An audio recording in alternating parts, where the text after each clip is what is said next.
네, 안녕하세요. 테크 전문 채널 토크의 찜학원 GCPD 고소입니다. 자, 오늘 여러분들 리부팅 인사이트라고 오늘 토크에서 처음 만든 코너 오늘 처음 진행하게 되는데요. 뭐냐면 요즘 이제 다양한 이런 온라인 웨비나도 많이 있지만 더 많이 오프라인에서 다양한 테크 분야의 컨퍼런스를 많이 열리고 있거든요. 근데 그 컨퍼런스들이 굉장히 길고 다양한 트랙들도 있고 또 매번 갈 수도 없는 거고, 그래서 그런 것들을 컨퍼런스에서 우리가 영화 리뷰처럼 컨퍼런스에 있는 핵심 부분만 골라서 그걸 재구성해서 여러분들께 그 컨퍼런스에 참여했던 그 전문가들과 함께 티티카카 하면서 좀 캐주얼하지만 굉장히 또 구체적으로, 쉬면서 구체적으로 그런 것들을 여러분들과 오늘 함께 공유하려고 오늘 첫 번째 리부팅 인사이트 코너를 만들었고요. 오늘은 그 EDB에서 9월 2일 날 서울에서 EDB 포스트그레스 AI 데이, AI 서울, AI 데이 서울 2025라는 행사가 있었습니다. 그 행사의 핵심 부분들을 오늘 EDB 코리아의 두 분의 전문가들 모시고 그것들을 여러분들과 분야별로 짧지만 또 진하게 공유하는 시간을 갖도록 하겠습니다. 각자 인사 좀 하실까요? 네. 네, 안녕하십니까. 첫 번째 행사에서 TT카카 중에 TT를 맡은 EDB 코리아의 김희배라고 합니다. 반갑습니다. 네. 예, 안녕하십니까. 저는 EDB에서 TT카카를 맡은 손광락입니다. 반갑습니다. 네. 자, 요즘 보면 두 분도 챗GPT 그 클라우드를 쓰실 거 아니에요, 그죠? 네, 저도 많이 쓰는데 궁금해지는 게 그냥 아니 요새 클라우드나 챗GPT 이런 거 오픈AI 이런 데서 AI 코딩해서 자동으로 코딩까지 다 끝내고 앱까지 다 만들어 준다고 하는데 그렇다면 그걸로 DB엔드까지 다 할 것 같은데 앱까지 만든다면 그러면 EDB 같은 데이터베이스에서는 어떤 포지션을 갖고 있는 거지? 요즘 같은 AI 시대 때 AI 에이전트 이런 것들이 더 많아질 텐데 그런 것들은 그럼 EDB가 하는 포지션은 어떤 거가 있는 건지가 궁금해요. 예. 클라우드나 오픈AI 같은 것들 그들이 커버하지 못하는 영역이 따로 있는 건지 아니면 그 영역이 없는 건지 어떻게 된 건지. 제가 좀 말씀드리면 네네. 일단 저희는 이제 회사 자체가 DB 회사니까 네. DB 관점에서 DB SQL 사용하시는 분들이 쉽게 RAG라든지 필요한 LLM 연동이라든지 다양한 일들이 필요한데 그런 것들 SQL로 일단 그런 일들을 다 할 수 있도록 만들어주는 기능이 있습니다. 네네네. 그래서 좀 더 쉽게 AI로 다가갈 수 있고 좀 더 쉽게 그런 AI 어플리케이션을 만들 수 있도록 도와주는 그런 기능들이 있고요. 근데 요새 AI 회사들이 그냥 자연어로 말하면 예. 얘가 알아가지고 지가 DB 갖고 오잖아요. 예. 네. 그러면 그거 다 핸들되는 거 아닙니까? 사실은 이제 말은 그렇게 쉽게 할 수 있지만 네. 그거를 실질적으로 구현하려 그러면 네? 뒷단에서는 또 누군가가 뭔가를 해줘야지 됩니다. 뭐냐면 우리는 그냥 쉽게 그냥 일반적으로 오픈 AI에서 그냥 말로 물으면 다 된다고 하지만 실질적으로 뒷단에서 하나의 어플리케이션을 만들려 그러면 AI 에이전트 어플리케이션 만들려 그러면 누군가는 파일을 가져온다든지 그 파일 안에 있는 내용들을 읽어낸다든지 읽어낸 거를 또 다시 뭔가를 해가지고 그것을 시키면 파이프라인이라 그러는데 AI 파이프라인들을 하나씩 해주는데 그것들을 어떤 부분들은 자동화를 해주고 어떤 부분들은 누군가가 개입을 해줘야 되고 이런 부분들이 있는데 그런 것들을 좀 더 쉽게 개입해서 특히 DB 하는 사람 입장에서 쉽게 DB SQL로 그런 것들을 다 하나의 파이프라인들을 만들 수 있도록 도와주는 그런 기능들을 제가 가지고 있고요. 이따 이제 영상에서 나올 건데 예를 들어서 그러니까 저희가 어떻게 보면은 오픈 AI 같은 100조가 있다라고 하면 사실은 그 물밑에서 많은 동작들이 있어야 되거든요. 네네. 예를 들어 갖고 이제 이런 벤더가 없다면 고객 입장에서는 한 40개 정도의 서비스를 엮어서 이제 뭔가를 만들어야 되는데 그러다 보면 사실 엄청난 시간과 또 엄청난 또 노력이 많이 투입되는데 반해서 저희 같은 경우에 일단 최소한의 이제 그런 물밑의 작업들은 DB 입장에서 이제 편하게 해드리는 것 자체가 저 역할이고 또 그 중에 하나가 또 이제 아무래도 클라우드 쪽 위주로 이런 혁신들이 많이 일어나고 있기 때문에 저희 같은 경우에는 이제 이렇게 하지만 또 소브린 영역, 즉 약간은 하이브리드나 온프렘 쪽에 있어서 어떤 그런 역할을 할 때 있어서는 조금 더 색채 있는 어떤 역할을 해줄 수가 있는 거죠. 네. 그러니까 뭔가 이제 요새 앞으로 AI 더 많이 활용할 거 아닙니까? 그러니까 AI가 됐건 아니면 실제 인간 DBA가 됐건 간에 뭔가 지금 말씀하신 100조 밑에 있는 수면 안에 지난한 것들을 AI건 인간 전문가건 그걸 위해 가지고 그걸 해준다. 이렇게 생각하면 되는 겁니까? 네네. 그것이 AI 팩토리인가요? 보니까 그런 용어가 있던데. AI 팩토리를 AI를 가지고 마치 AI를 만들 수 있는 AI 팩토리 기능을 저희가 이제 네네. 그런 기능을 다 알겠습니다. 지원해드린다 이렇게 예. 보시면. 그러니까 어쨌든 간에 우리가 보통 이제 우리가 노코드 옛날부터 나왔지만 요새는 AI가 나오지만 그때부터 항상 그 이슈가 됐던 게 뭐냐면 백엔드 쪽에 뭔가 서비스를 만들면 그 백엔드 쪽에 데이터베이스하고 연동 같은 거 이런 거 잘 쉽게 해야 되는데 이게 쉽지 않았지 않습니까? 항상 그런 것도 항상 이슈가 됐는데 그런 것들을 AI 시대에도 뭔가 그런 것들을 누군가 해줘야 되는 거고 지금은 더 하죠. 네. 네. 옛날에는 3개만 한다면 지금은 40개, 50개를 해야 되기 때문에 네, 네, 네. 사실은 역할이 없는 게 아니라 굉장히 중요하죠. 그것이. 알겠습니다. 네, 네. 자, 그럼 여러분들 EDB의 본사에 데이브 스톤 PM이 요 관련돼 가지고 발표한 거 있거든요. 그 영상 보시고 한글 자막 있으니까 길지도 않은 거니까 여러분들 보시고 또 그 다음 얘기 나누도록 하겠습니다.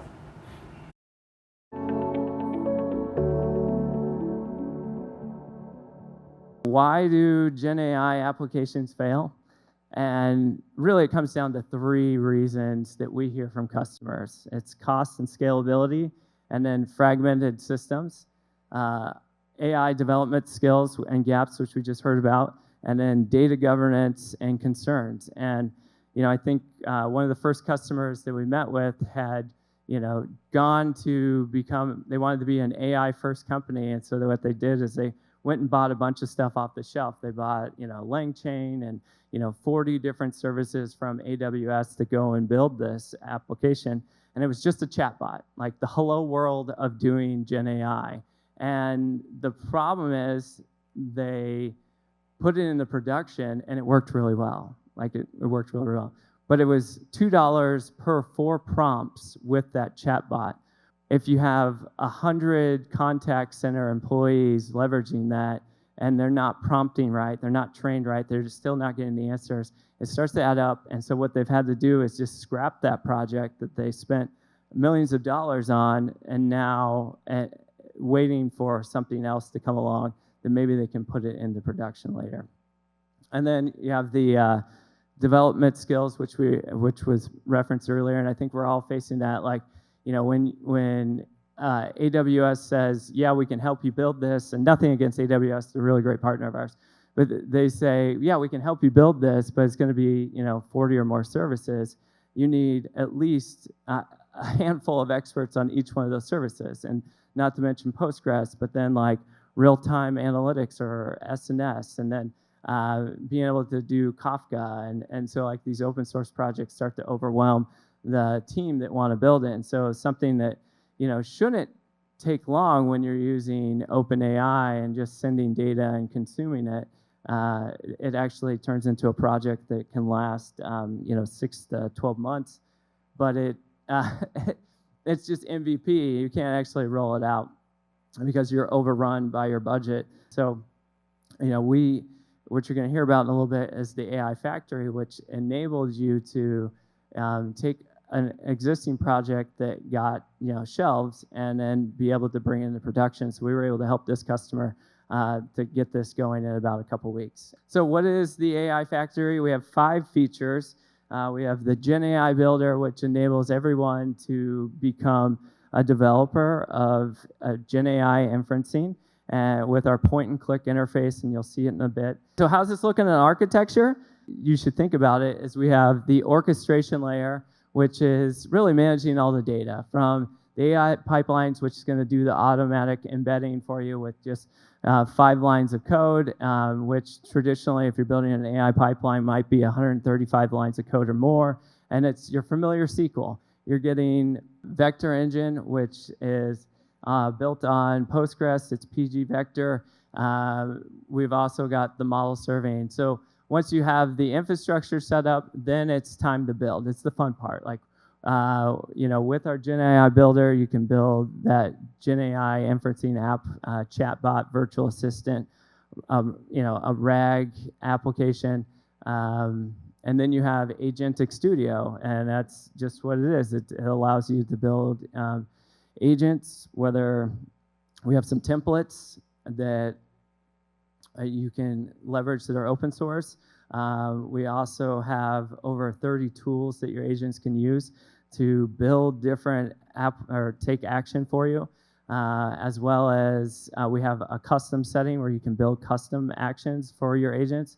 So the business impact is everybody becomes a Gen AI developer, right? And you're able to do it much faster.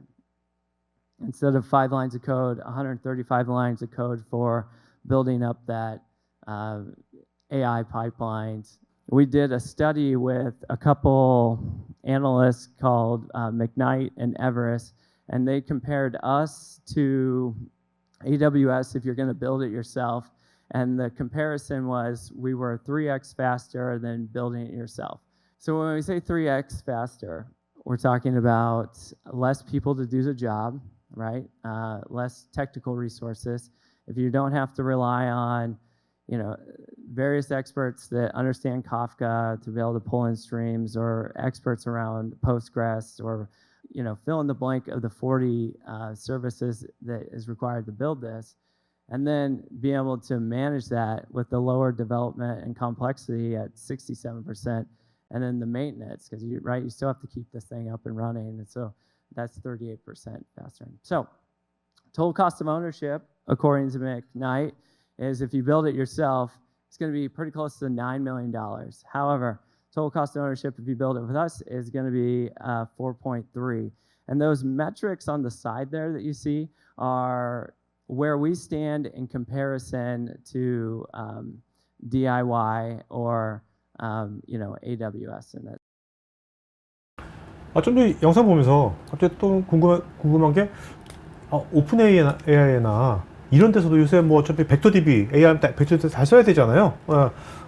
그 오픈 AI 이런 데서도 이런 포스트그레를 쓰는지, 네네. 뭐 벡터DB 같은 걸 쓰는지, 뭐 이런 네. 것도 궁금해지네. 네. 네, 잘 포인트 하신 것 같고요. 사실은 이제 PostgreSQL이라고 하는 게 유명해진 이유가 사실 최근에 네? 이제 AI에 기반 벡터DB로 쓰이기 때문에 그런 거고요. 오픈AI 같은 경우에도 이제 애저상에서 지원하는 PostgreSQL 버전을 쓰고 있습니다. 네, 그랬던 거고, 그 다음에 이제 왜 이게 PG가 유명해지냐 하다 보면은 사실은 오픈소스가 다른 것보다 혁신이 빠르거든요. 네. 그러다 보니까 예를 들어서 오라클 DB에서 벡터 같은 경우에 3년 전에 벌써 기능이 생겼단 말이에요. 그래서 이제 오라클을 쓰기 전에 이제 오픈소스 쪽에서 많이 이런 진영들이 개발을 벡터로 하다 보는데 알고 보니까 PG에서 했네? 이렇게 하다 보니까 네네네. 지금은 걷잡을 수 없이 확 이제 곧 커져버린 거죠. 네, 그런 게 있습니다. 뭐 이제 이 벡터DB도 다양한 것들이 있잖아요. 지금 벡터DB에서도 뭐 그거 전용으로만 나온 DB도 맞습니다. 있고 예. 그런 것들하고 예. 지금 PG에서 이제 뭐 벡터DB 활용하는 거하고는 예. 어떤 차이점이 있다고 보면 될까요? 왜냐하면 그냥 전용으로 벡터 DB가 있는 부분들은 네. 벡터 그것만 하는 거지만 실질적으로 엔터프라이즈 기업에서 뭔가 업무에 활용하려 그러면 일반 DB에 있는 테이블 구조의 데이터도 있어야 되고 그렇죠. 그거 플러스 벡터 데이터도 같이 있어서 쉽게 말하면 하이브리드 쿼리가 가능해야지만 쉽게 내 비즈니스에다가 잘 쉽게 빨리 접목시켜요. 왜냐하면 그렇지 않으면 RDB 따로 벡터 DB 따로 가면 그렇죠. 실제 어플리케이션 개발하는 사람이 뭔가 아무리 AI가 해준다고 하지만 이 두 군데 DB 레파지에서 데이터를 가져와 가지고 뭔가를 말아서 하는 어플리케이션 만들어야 되지만 네네. RDB 기반의 예. 어떤 만약에 벡터를 지원한다 그러면 네네. 좀 더 쉽게 원활하게 하이브리드 쿼리를 지원하기 때문에 네. 큰 이점이 있다고 볼 수 있습니다. 또 굉장히 중요한 포인트 중 하나가, 그러니까 보통 우리가 이제 뭐 데이터 사일로나 뭐 데이터 프롤리퍼레이션 이렇게 표현을 많이 하는데, 사실은 예를 들어서 JSON이라고 하는 이제 몽고DB가 많이 하는 JSON 같은 경우에는, 그러니까 저희가 오라클 DB 한 8년 전에 벌써 JSON을 지원했거든요.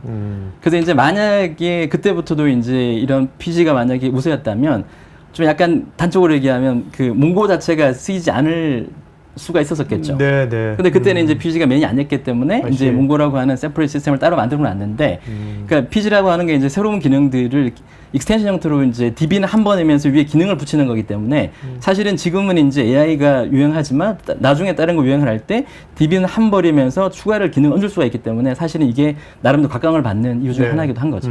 네. 그러니까 3년 전에부터 이미 벡터DB를 네네. PG는 그렇게 해놓은 거군요. 맞습니다. 그것이 어떤 오픈소스 커뮤니티 힘인 것 같아요. 맞습니다. 그죠? 네. 그래서 벤더분들, 저도 벤더긴 하지만 뭐 일반 커머셜 벤더를 다 포함하면 한 200만 명 정도 되거든요. 근데 오픈소스 쪽에서 개발하시는 분은 1억 명이 넘습니다. 그렇기 때문에 혁신의 속도라든지 이런 것들이 굉장히 빠르고, 예, 그런 부분이 가능하다는 거죠. 네.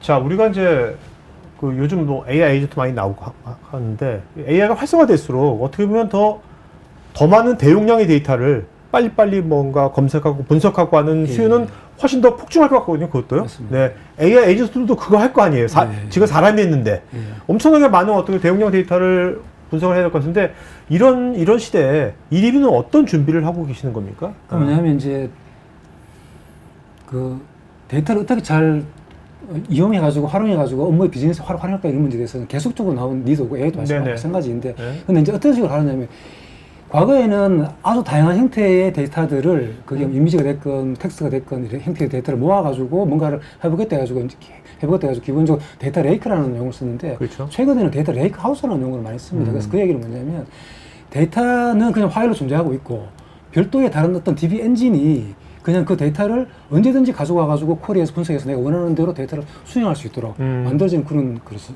네네. 그래서 쉽게 말하면 데이터를 저장하는 곳은 굉장히 심플한 아키텍처를 가지고 심플한 그러니까 소스는 데이터 그렇죠. 소스는 데이터 소스나 데이터 소스를 보관하는 오케이. 스토리지 레벨은 아주 심플한 쉽게 말하면 하드업 같은 복잡한 아키텍처가 아니고 네. 심플한 오브젝트 스토리지 같은 오케이. 뭐 S3라든지 네. 네네. 그런 데다가 이제 넣어놓기만 하면 거기에 있는 데이터들을 어떤 쿼리 엔진이 어디에 있든지 간에 그 데이터가 어디에 있든지 간에 쿼리 엔진이 그냥 끌고다가 왜냐면 요즘 다 네트워크 되니까 네네네. 끌고다 바로바로 빨리빨리 분석할 수 있도록 그렇게 되는데 저희도 마찬가지로 DB이지만 DB 바깥에 있는 그런 파일들을 파켓이나 아이스버그 파일 이런 파일들을 그냥 바로 끌고 가가지고 DB에서 있는 것처럼 바로 분석해서 쓸 수 있도록 네. 그래서 더 빨리 그러면 이걸 어플리케이션을 소스에서 적용할 수 있도록. 갖고 와가지고 그렇죠. 뭐 우리가 대용량 데이터 분석할 때는 또 이제 컬럼나로 그렇죠. 해야지 빨리빨리 될 거 아닙니까? 맞습니다. 그런 것도 금방 쉽게 되겠네. 이렇게 파일로 보관할 때부터 이미 그런 식으로 아, 보관을 컬럼나로? 합니다. 컬럼나로 보관했고 보관되어 있는 데이터를 아시. 가져와가지고 빨리 DB에서 분석할 수 있도록 그래서 이제 뭐 파켓이라든지 아이스버그 같은 자체가 기본적으로 컬럼나로인데 그게 파일로 보관되어 있는 거거든요. 그래서 네네네. 그 파일이 어디에 있든지 간에 아주 심플한 들어있으면 그거를 어떤 쿼리 엔진이 DB가 쉽게 분석할 수 있도록 해주는 그런데 이제 저희 EDB도 마찬가지고 제가 뭐 다음 세션에서 보여줄 그런 다양한 툴들에서 그런 엔진들을 제공해주기 때문에 네. 쉽게 말하면 좀 데이터가 어디 있든지 간에 쉽고 단순하게 빠르게 데이터를 분석할 수 있는 그런 인프라 환경을 제공해드린다 이렇게 보시면 됩니다. 그러니까 데이터 분석가 입장에서는 뭐 거창한 데이터 사이언티스트가 아니더라도 예전 같이 그런 이제 데이터 소스 인프라까지 이것저것 다 신경 쓸 필요 없겠네요. 예, 맞습니다. 그죠? 예. 자, 그러면 이 관련돼 가지고 실제 EDB에서 그 애널리틱스 엔진하고 레이크하우스 커넥터라는 두 가지 것들이 있거든요. 그런 것들에 대해서 어떤 기능들이 있는지 이런 얘기들을 아까 그 보셨던 EDB 본사의 데이브 스톤 PM의 발표 내용 좀 보도록 하겠습니다.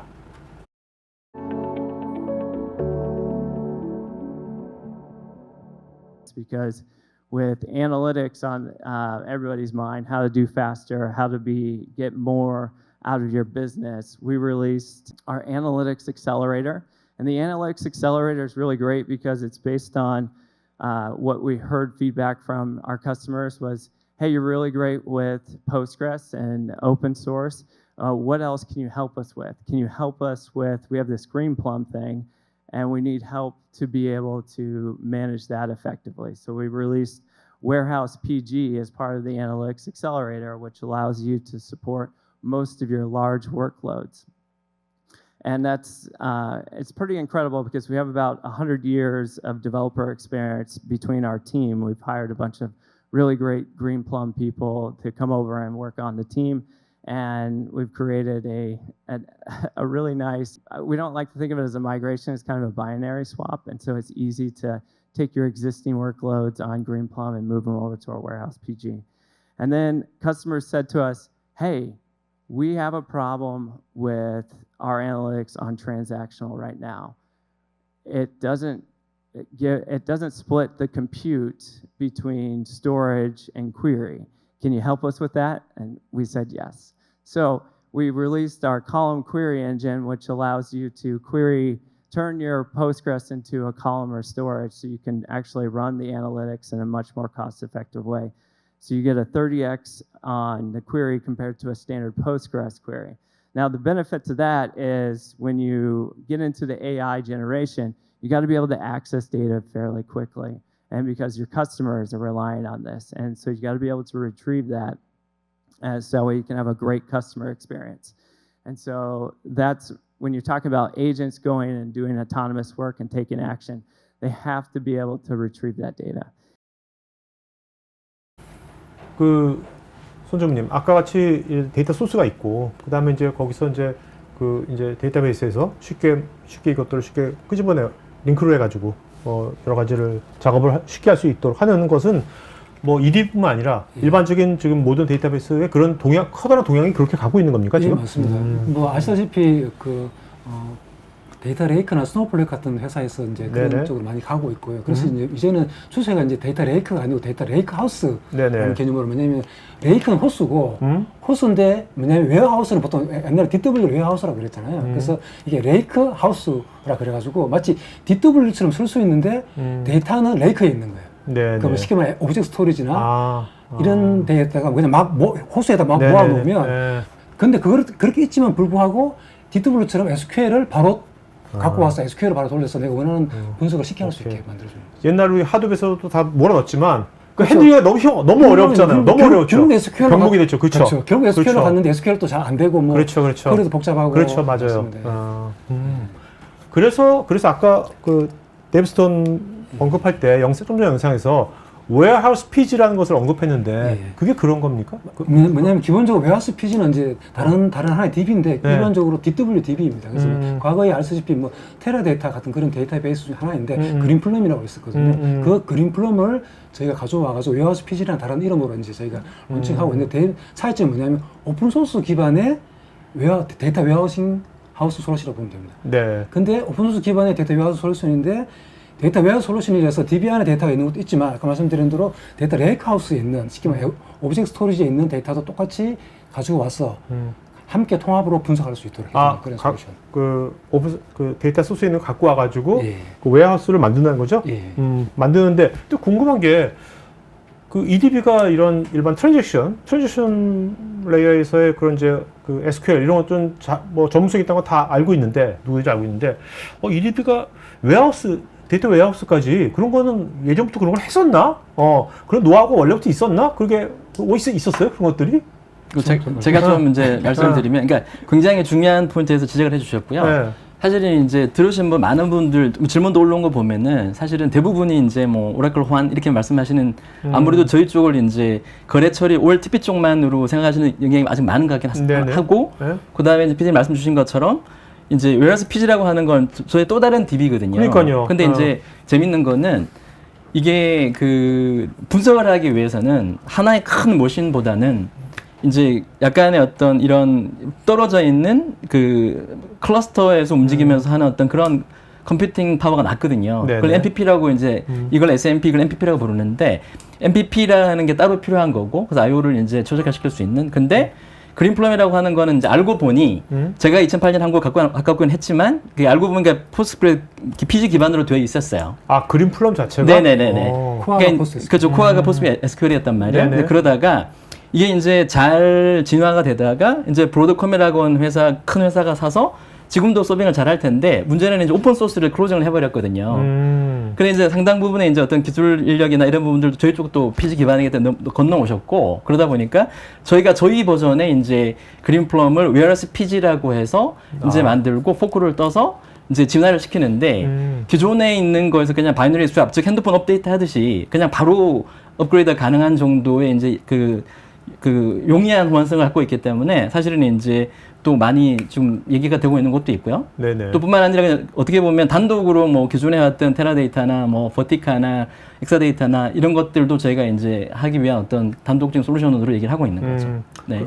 그러니까 지금 그린플럼이 원래 오픈소스였는데 그것이 이제 브로드컴 인수하면서 오픈소스가 아니고 상용이 돼버리니까 기존에 그걸 쓰고 있는 회사들은 이제 난감했겠네요. 그러니까 엄밀하게 말씀드리면 그러니까 브로드컴에서 두 개를 다 갖고 있다가 오픈소스와 커머셜 버전이 있다가 오픈소스를 클로징 해버린 거죠. 네, 그래서 이제 저희 같은 회사들이 몇 개 있습니다. 어떻게 보면. 근데 저희가 이제 강력하게 드라이브하는 이유는 그 PG 자체를 저희가 어떻게 보면 이제 가장 많이 기여하는 회사이기 때문에 어떻게 보면은 그린플럼의 핵심 엔진인 그 PG 자체는 변화가 거의 없었거든요. 근데 고객들의 기대 수준은 이거 PG 자체도 변화를 할 수 있는 유일한 벤더구나라고 해서 사실은 이제 웨어하우스 PG라고 하는 제품 자체가 최근에 저희가 좀 이미 고객도 생긴 거 오늘 발표하겠지만 있는 것도 있고 많이 곽감을 받고 있습니다. 그러니까 어떻게 보면 이제 EDB 입장에서는 이제 일반 트랜잭션 데이터베이스 시장 말고 예. 어떻게 보면 이제 데이터 웨어하우스 네네. 그 시장 쪽이 또 또 열리는 거네요. 열린 거죠. 맞습니다. 네. 자, 그러면 그 관련돼 가지고 그 웨어하우스 페이지에 대한 그런 얘기들 송 전무님 발표하신 그 세션 발표 좀 들어보겠습니다.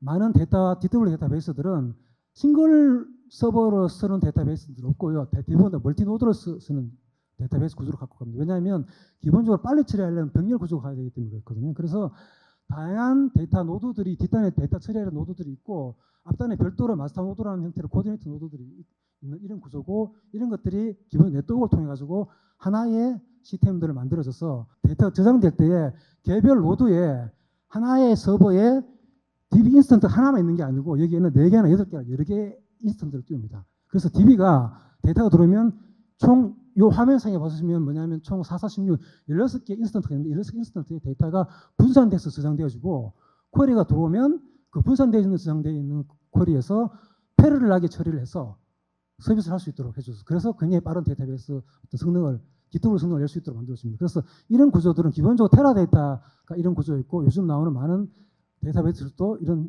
형태와 아주 유사한 데이터베이스라고 보시면 되고 저희들도 그런 구조입니다. 그래서 이제 그렇게 빠르게 되는 이유는 보통 DW 데이터베이스들은 일단은 데이터를 분산 저장해야 되고 병렬 처리해야 됩니다.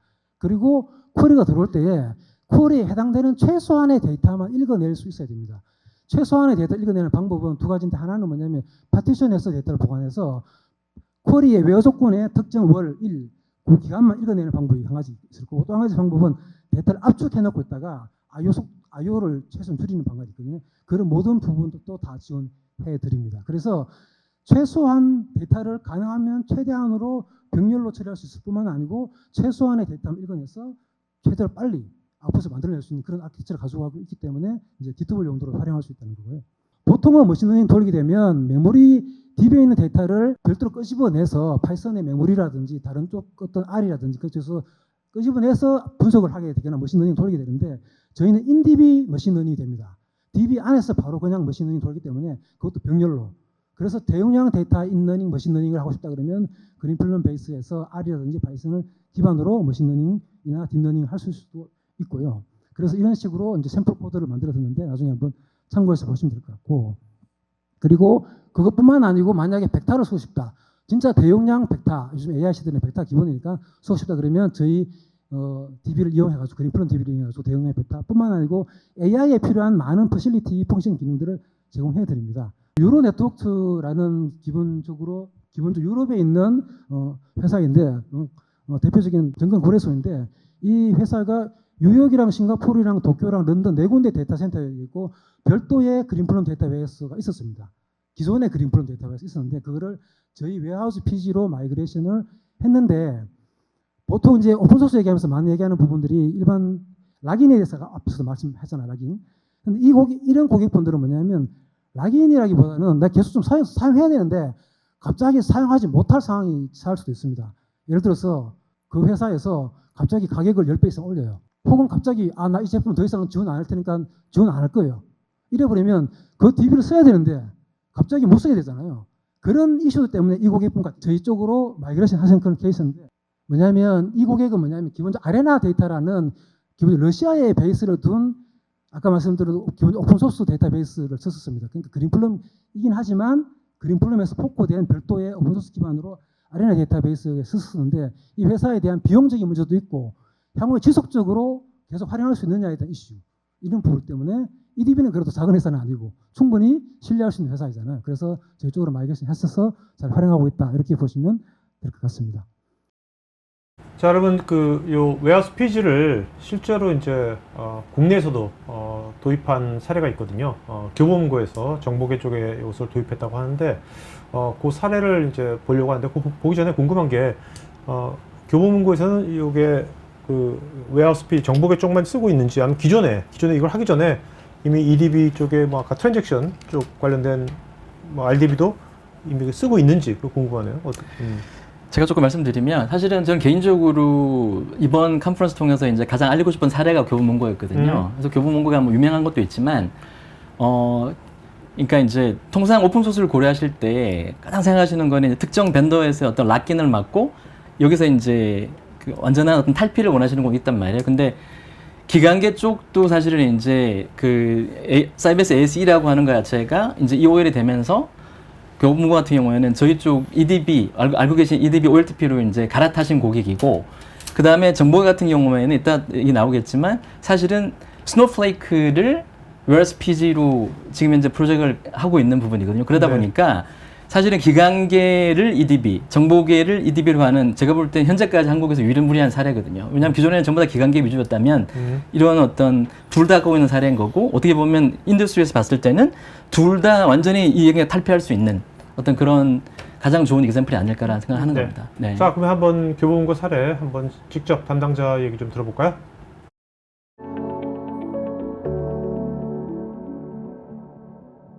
저희가 지금 도입하고 있는 게 이제 웨어하우스인데 프로젝트 초기에 저희가 약 500여 개의 테이블을 실시간 동기화하고자 하는 니즈가 있어가지고 약간의 이걸 감당할 수 있을까? 왜냐하면 뭐 모두 다 아시다시피 리드와 라이트가 반복적으로 발생하고 있는 DB 상에서 실시간으로 데이터를 동기화를 한다. 거의 뭐 OLTP성의 성능이 나와야지만 가능한 부분이라고 좀 판단이 됐고요. 그래서 이 부분에 대해서 좀 우려가 있었는데 EDB 코리아의 그 송광락 사무님 포함해가지고 EDB에서 발빠르게 좀 지원을 해주셔서 저희가 스트레스 테스트를 좀 진행을 해봤는데 카프카를 통해서 데이터 실시간 연결을 하더라도 크게 문제가 없을 것 같다라는 판단을 좀 내리게 됐습니다. 그리고 좀 한 가지 좀 놀란 부분이 하나가 있는데 저희가 현재 EDB 그 웨어하우스 PG하고 스노플레이크하고 두 개 다 존재하고 있는 상황인데 10년치 데이터에 대해서 전체 업데이트를 한번 수행을 해봤습니다. 당연히 뭐 스노플레이크가 이길 거라고 생각을 했지만 뭐 결과는 좀 놀라운 결과가 나와서 근소하지만 웨어하우스 PG가 조금 더 성능적인 우수함을 좀 보여줬습니다. 그래서 분산 처리 관련해 가지고 굉장히 좀 뛰어난 성능을 갖고 있다라는 부분에 확신이 좀 들었고요. 시사점을 좀 찾아본다면 웨어하우스 PG의 그 뛰어난 OLTP 성능하고 그다음에 분산 처리 성능 이런 부분을 좀 꼽을 수 있을 것 같고요. 그다음에 EDB 코리아의 발빠른 지원 역시 좀 감명 깊었습니다. 네. 자, 손 전무님, 좀 전 영상에서 교보문고에서 예. 뭐 손 전무님의 그 지원이 여러모로 아주 도움이 됐다고 막 그러셨는데 그 어떤 쪽에 지원에 좀 이렇게 포커싱 하셨어요? 이거 하실 때. 한 두세 가지로 나눠서 말씀드렸는데 제일 첫 번째 부분은 뭐냐면 이 DB 자체가 하나의 서버에서 돌아가는 DB가 아니잖아요. 네, 그렇죠. 그래서 서버가 여러 대가 있어야 되고 그리고 가운데 네트워크도 있어야 되고 그래서 실질적으로 이제 그것들을 하나의 어플라이언스를 만들어야 되는데 실제 인프라 하는 팀들은 그런 것에 대해서 우려를 많이 하고 많이 어떻게 해야 할지 고민하고 계셨지만 저희가 이미 많이 해본 경험이 있기 때문에 현재 고객분이 쓰고 계신 인프라와 하드웨어 기반에서 아무 문제 없이 빨리 구축할 수 있도록 도와드렸다. 그래서 쉽게 쉽게 인프라를 구축할 수 있도록 도와드렸다. 그러니까 기존 인프라를 크로스링화하는 것을 잘 할 수 도와드렸다. 네네, 또 하나는 오케이. 뭐냐면 이제 이게 DW이기 때문에 DW는 데이터를 통합하는 거기 때문에 BI 툴과 연계하는 거라든지 ETL이나 CDC 툴과 연계하는 부분들이 되게 중요하거든요. 그렇겠네요. 그래서 저희 DB만 중요한 게 아니고 앞과 뒤에 있는 것들과 사람 빨리빨리 연계하는 게 중요한데 이런 부분들도 제가 미리 다 준비하고 테스트를 해서 빨리 지원될 수 있도록. 그래서 아까 전에 말씀드린 것도 기본적으로 CDC를 하는데 카프카를 통해서 실시간으로 연동을 하는데 그 부분에 대해 가지고도 저희가 미리 파악을 해가지고 혹시 이슈가 있는 부분들을 미리 보고 테스트하고 준비해가지고 네네. 문제 없이 해드렸다. 이런 부분이 있을 거예요. 또 한 가지 부분은 현재 쓰고 있는 데이터에서 데이터를 마이그레이션 해와야 되잖아요. 그렇죠. 이제 그런 부분들도 문제 없이 마이그레이션 해올 수 있도록. 아까 스노플레이크에서 그렇죠. 그런 부분도 제가 잘 도와드렸다 이렇게 보시면 알겠습니다. 자, 이제부터는 여러분들 오라클에서 이제 EDB로 마이그레이션하는 그런 실제 뭐 그런 사례도 많이 있을 것 같은데 그런 EDB에서 마이그레이션하는 그런 얘기들을 이제부터 좀 구체적으로 여러 사례로 보려고 하는데요. 그 전에 먼저 지성님 그 현재 오라클에서 EDB로 이런 마이그레이션 시장 현황은 좀 어떤가요?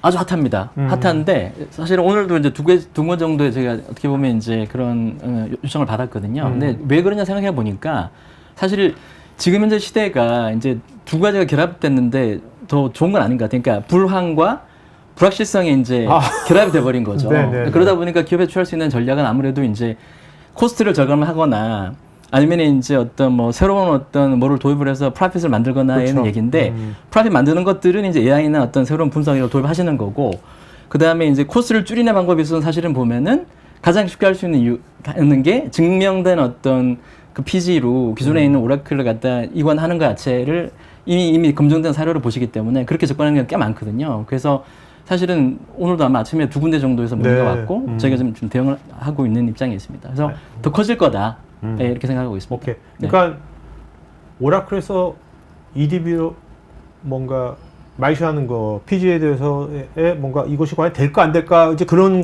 선은 넘은 거죠. 나온 이미 네. 시장에서 그죠? 네. 옛날에 뭐 클라우드 될까 말까가 아니라 지금 클라우드 거의 디폴트 된 것처럼 네. 이미 그렇게 된 거네요. 맞습니다. 네. 오케이. 이제 하우투만 따지면 되겠네요. 하우투만. 자, 그렇다면 이제 여러분들 실제로 요 오라클에서 EDB로 최근이 아니라 벌써 5년 전에 2020년에 카카오에서 실제로 오라클에서 EDB로 완전 전환을 했거든요. 그때 그걸 직접 수행했던 카카오의 그때 당시에 카카오의 부사장으로 재직했던 이태윤, 현재는 이제 EDB 기술부문에 계시는데요. 이분께서 실제로 이 기관계 시스템을 이랬던 오라클을 EDB로 전환하는 데 있어서 다양한 그때 당시에 여러 생생한 어떤 현황들, 그때 당시에 그 현황들, 또 레슨스 런드 이런 것들을 여러분들 공유해 드리겠습니다. 한번 영상 보실까요?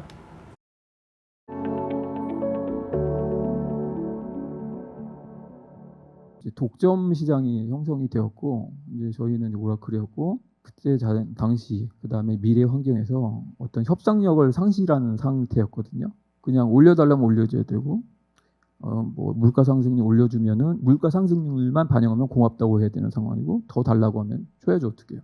그래서 그 부분만 사실 구매를 했지만 100% 구매는 안 했지만 어쨌든 걱정이 되는 거죠. 이제 데이터가 폭발적으로 증가할 텐데 그때 어떻게 할까?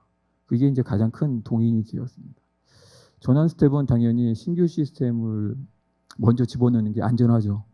그 다음에 기존 시스템을 전환시키는데 상대적으로 중요도가 낮은 것들을 한번 옮겨보고 그렇게 되면 이 상황은 기존 레가시들 오라클과 그렇지 않은 오픈소스가 혼재하는 상황이 되거든요. 과도기를 반드시 겪게 돼 있어요.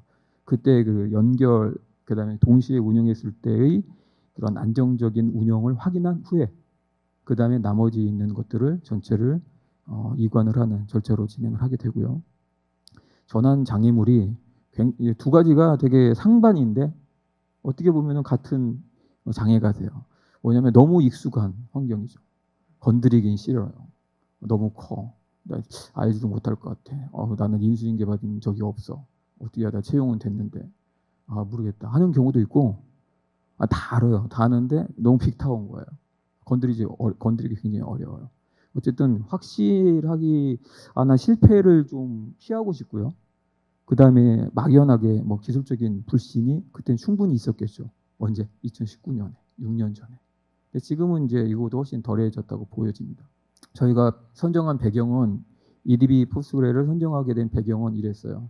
성능이 굉장히 강력했고, 요거는 그 당시에는 아니지만 이거 최근에 거를 제가 발췌해 보니까 16 버전에서는 일부 오라클보다 더 빠른 성능을 보여준 벤치마크가 있습니다. 엔터프라이즈 요구에 대응하고 있고 다양한 타입, 뭐 저희도 지도를 사용을 하기도 했고요. 그 다음에 다양한 언어 환경, 그 다음에 인더스트리 내 다양한 사용 검증되었고 확장 로드맵도 탄탄했고 그 다음에 정기적인 패치 업데이트가 제공받는다는 오라클 같이 어떤 상용을 구하지 않았는데도 이런 기술 지원이 이루어진다는 거예요. 커뮤니티가 굉장히 활발히 살아남아 있는 거죠.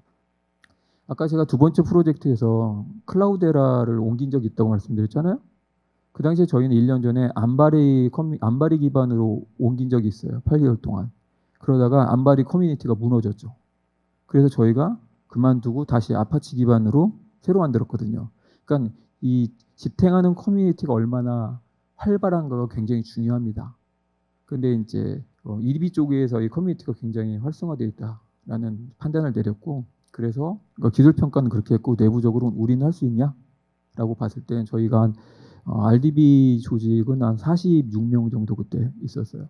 네, 그쪽에서 운영 조직 능력을 검토해 본 결과 우리는 뭐 할 수 있겠다. 오라클 운영한 경험을 그대로 들고 가면 이파스로 운영할 수 있다. 또는 MySQL 내지 기존 OSS를 썼으니까 마찬가지로 운영할 수 있다. 그다음에 작업 간의 호환성이 굉장히 중요하죠. 그런 것들을 봤을 때 선정하기 무리함이 없다라는 어떤 결론을 내렸고 실제로 옮겼을 때 난리법석이 날 줄 알았겠지만 실제 한 건만 제 일정에 오픈하기로 한 거 롤백한 적이 있어요. 물론 이제 사용자들한테는 전혀 보여지지 않았죠. 그렇지만 그 한 건을 빼고는 나머지 123대는 그대로 제 일정대로 옮겼답니다. 한 달에 7대 꼴로. 결과적으로 오픈소스로 전환된 다음에 그 오픈소스로 여러분이 알고 계신 카카오 서비스가 지금도 돌고 있는 건데 그게 지금 현재 장애가 그러니까 일상적인 장애, 확률적인 장애는 있겠지만 오픈소스로 전환했기 때문에 생기는 장애는 없다고 이제 저희는 판단하고 있거든요.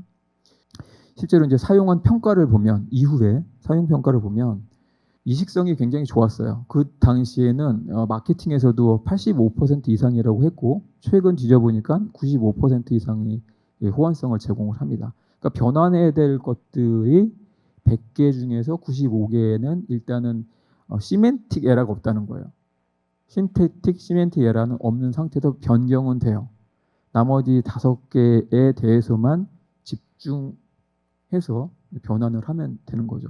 사실은 같은 뭐 시멘틱이 있더라도 뭐 순서가 다르다든가 뭐 기타 몇 개가 있어요. 그런 것들 잡아낼 게 있는데 큰 차원에서 보면은 굉장히 좋은 이식성을 주기 때문에 고통스러운 일이 많이 이제 없어지게 되죠. 최근의 인터뷰죠. 그러니까 지금 여기 와 계신데 카카오에 이제 저랑 같이 일하신 분이 지금 실장님 와 계세요.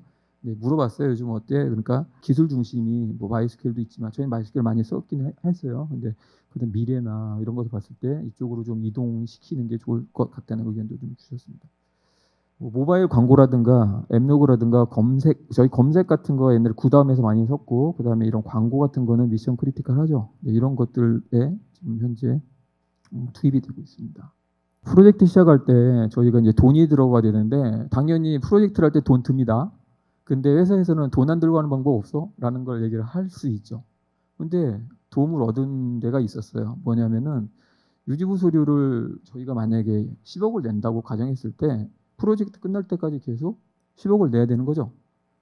근데 이제 리미니 스트리트라는 제3자 유지보수 업체를 통하면은 일단은 반절로 무조건 깎습니다. 깎아서 제공을 운영을 해줘요. 그러면 그 경감되는 비용 가지고도 프로젝트를 할 수가 있어요. 저희는 실제로 그렇게 했어요. 그 최초에 5년 TCO인데요. 여기 보시면은 19년도 프로젝트라는데 요거는 오라클을 그대로 사용했을 때 지출될 그 물가 상승률 3% 반영했을 때 금액이고 요거는 베스트, 이거는 워스트. 많이 그러니까 저희는 이제 92% 경감을 시켰는데 많이 했을 때 적게 했을 때 요거는 요 차이는 프로젝트 비용이 추가가 되죠. 그래서 1년, 2년, 3년, 4년, 5년에 TCO를 봤어요. 그런데 요 리미니 스트리트를 활용하면서 이렇게 떨어졌죠. 그러면 이제 들어가는 비용이 반절로 떨어졌으니까 2년 차에 TCO가 달성이 됐습니다. 그래서 2년 차 끝나고 사업 보고 끝냈고 그 다음부터 이제 이득이 난다고 이제 계산을 하고 있는 거죠. 중요한 거는 그래서 회사는 되게 기뻐했습니다. 그래서 야 비용을 얼마나 줄였냐. 저희는 이제 참고로 영업이익률 6점 몇 %를 기준으로 봤을 때 수천억 원의 매출 부서와 똑같은 부서가 됐어요. 비용 부서인데 비용 자체를 없앴으니까 수천억 원 매출을 낸 거랑 동일한 효과가 나오는 거예요. 근데 그 당연히 없앴다고만 기뻐할 게 아니고 없앤 비용을 재투자했어요. R&D. 그때 HTAP 분야에 투자를 해서 조직도 만들고 제품도 선정해서 지금도 운영을 하고 있습니다. 이게 좋은 효과라고 볼 수 있고 비용 외에 부수 효과를 살펴보면 하다 보니까 저희가 이제 MSA가 자동으로 됐어요. 그래서 이제 표준 장비를 사용하고 사용하지 않는 데이터들 다 걸러냈고 사용하지 않는 SQL들, 뷰 이런 거 인덱스를 다 제거했고 가벼워지겠죠. 그리고 불편한데 관리 비용 없어지는 거고 그다음에 서비스 개발 조직은 저희가 아니고 개발 조직이 사실은 뜻인 거죠. 저희는 이 천인 천아웃이 많아요. 많이 뽑고 많이 나가고 많이 뽑고 많이 나가서 주인 없는 코드들이 많이 있거든요.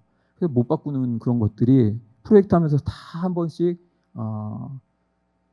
방석 털기 다 한번 털어준 거예요. 그러니까 그다음부터는 완전히 파악이 됐고 그다음에 적극적인 리뉴얼이 그때부터 자신감 있게 일어나는 운영 조직 관점에서는 뭐 3차례 이상 전체 조직원이 프로젝트를 경험하게 했고 그다음에 기존 오라클 인력들에 대해서 자연스럽게 업무를 전환할 수 있었다.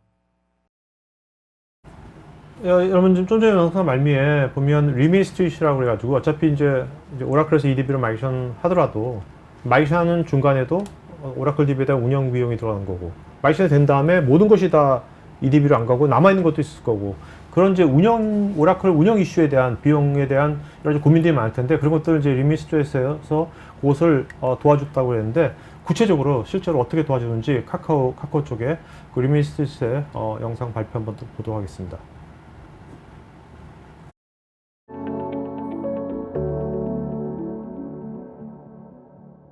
이런 카카오 프로젝트를 통해서 저희가 고객들에게 드릴 수 있는 효과는 첫 번째는 기술 독립성 확보라고 생각을 합니다.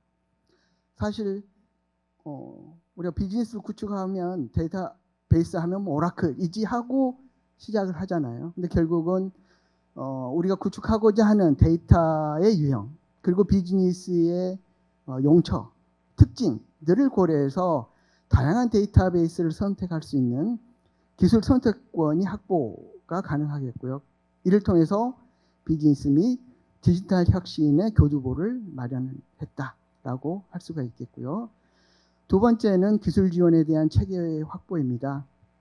오라클과 차별화된 리미니스트레이트의 기술 지원 체계, 즉 업계 최고의 SLA를 계약서 기반의 기술 지원을 하고요. 또 하나는 저희와 계약한 고객에게 특급 한국인 엔지니어를 전담해서 지원함으로써 고객에 대한 기술 지원 체계를 확보해 드렸고요. 마지막으로 유지보수에 대한 비용 절감입니다. 오라클 유지보수를 50% 이상 절감하고 절감된 비용으로 불필요한 업그레이드를 자제하고 비즈니스 혁신에 투자할 수 있는 오픈소스와 같은 DB에 전환할 수 있는 재원을 마련할 수 있는 유지보수 비용 절감의 효과가 있다고 할 수 있겠습니다. 한국에는 현재 170여 고객을 지원하고 있습니다. 아마 리미니스트레이트 이름을 들어보신 분도 계실 거고 오늘 처음 들어보신 분도 계실 텐데 저희는 국내에만 보더라도 30대 대기업 중 17개 이상 대기업의 미션 크리티컬한 오라클 데이터베이스 그리고 SAP를 지원하고 있습니다. 요즘 이제 오라클에서 이제 포스그레스QL로 이제 이런 전환 프로젝트들이 온프리스도 많이 생기겠지만 요새 또 이 IT 인프라 자체를 클라우드로 이제 마이그레이션하는 것들이 많이 있지 않습니까? 기업들이 그럴 때 클라우드로 이전하면서 그래요 클라우드 이전하면서 우리 오라클이 아니라 포스그레나 EDB로 이쪽으로 이제 전환해야겠다는 그 니즈도 많이 생길 것 같은데 어떤가요? 맞습니다. 이사 갈 때 한번 정리하는 거죠. 그것도 있고 그다음에 저희가 이제 클라우드 벤더들이 제공하는 또 PG도 그러니까 포스그레스도 있거든요. 네. 근데 이제 클라우드 벤더들이 제공하는 약간의 어떤 그러니까 디바스 형태의 PG 같은 경우에는 제약이 좀 있습니다. 예를 들어서 뭐 보안이나 어떤 암호화나 이런 제약이 있기 때문에 사실은 고객들이 원하는 것은 사실은 비용이라는 거 내지는 불확실성을 뺀다는 의미가 지원이 된다면 IaaS 위에서 EDB를 이제 적용을 네. 해서 이런 뭐 호환성이라든지 이런 거를 이제 장점들을 누리시고 싶은 게 많죠, 사실은. 그래서 네네. 그렇게 꽤 있습니다, 지금. 알겠습니다. 네네. 자, 그렇다면 뭐 백민불 의견이라고 실제로 이 컨퍼런스에서 신한 이지 생명보험에서 온프리미스 오라클을 이제 클라우드로 갔을 때 클라우드 EDB로 마이그레이션한 사례를 발표했거든요. 그 발표 영상 좀 볼까요?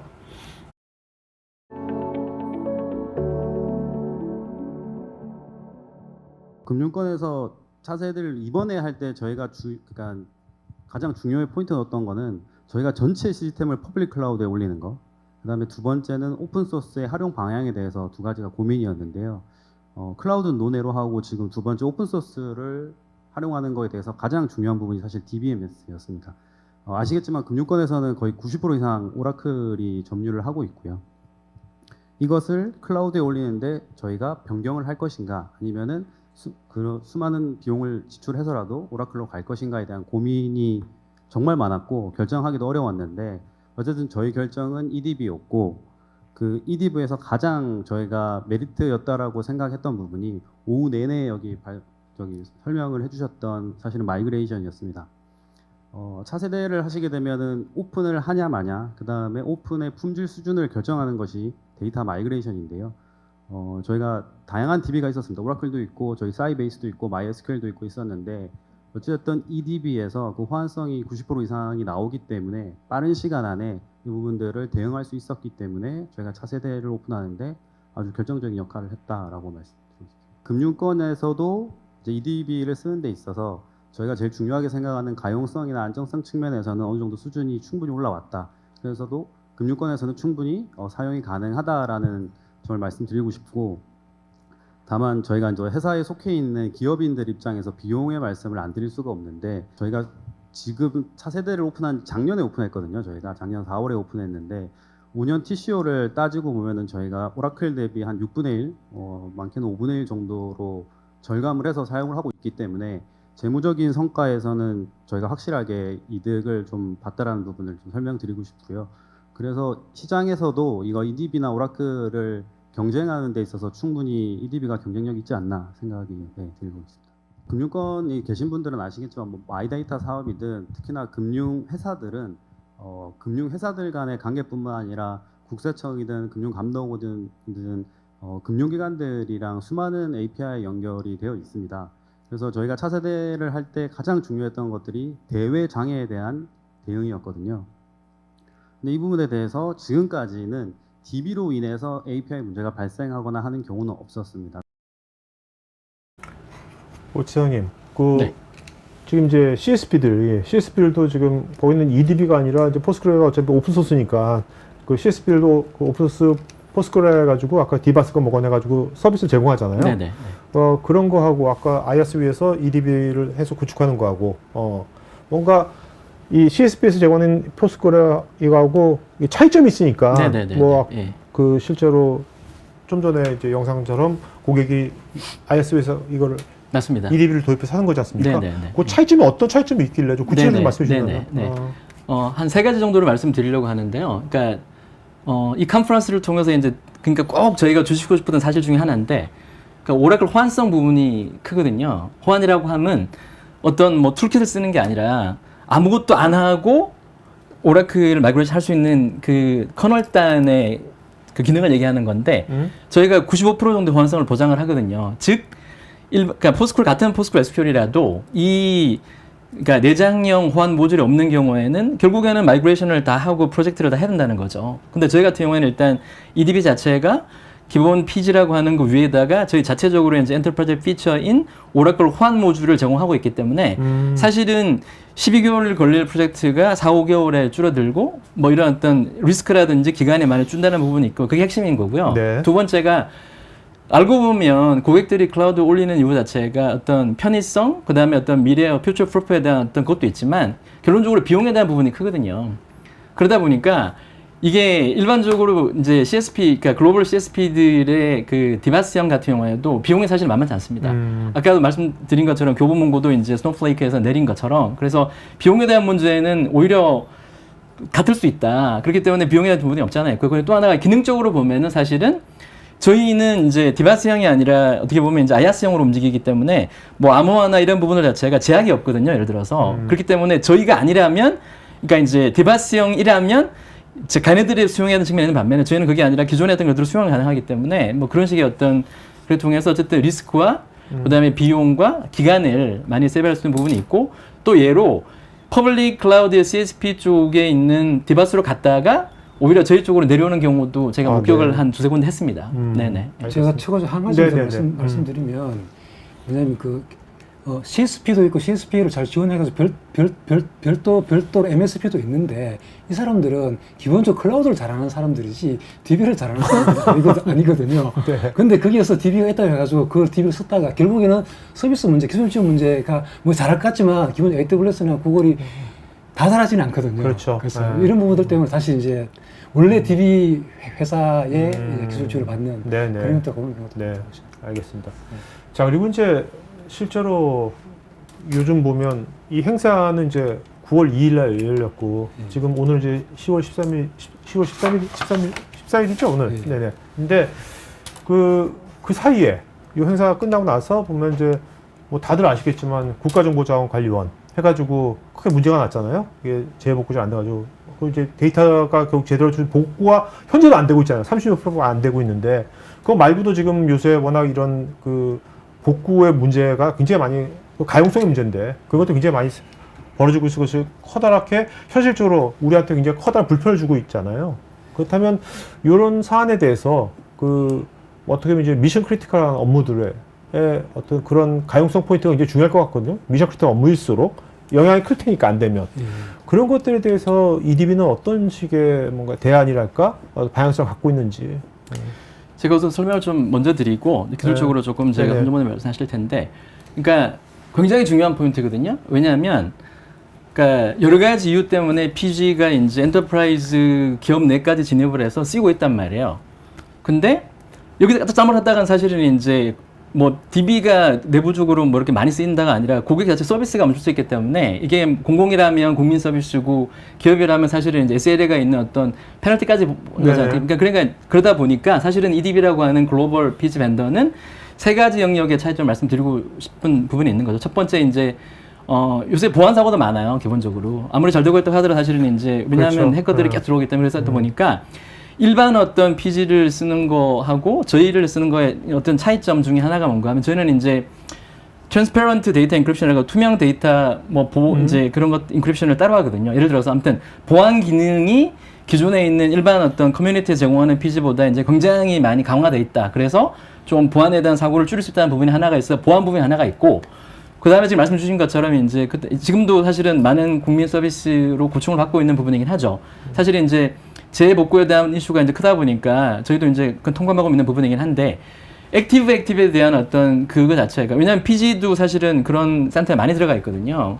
근데 이제 그거에 대한 마땅한 솔루션이 없었단 말이죠. 근데 우연찮게일지 모르겠지만 저희가 이 컨퍼런스를 전후로 해서 저희가 이제 액티브를 지원하는 이제 PGD라고 하는 솔루션을 자체로 또 한 부분이 있어서 이제 그 부분이 있고 그다음에 또 하나가 이제 말씀드리고 싶은 부분은 이게 장애가 발생을 당연히 하죠, 소프트웨어라는 것 자체가. 근데 이제 장애가 발생했을 때 출동하는 게 중요한 게 아니라 문제를 해결해야 되잖아요.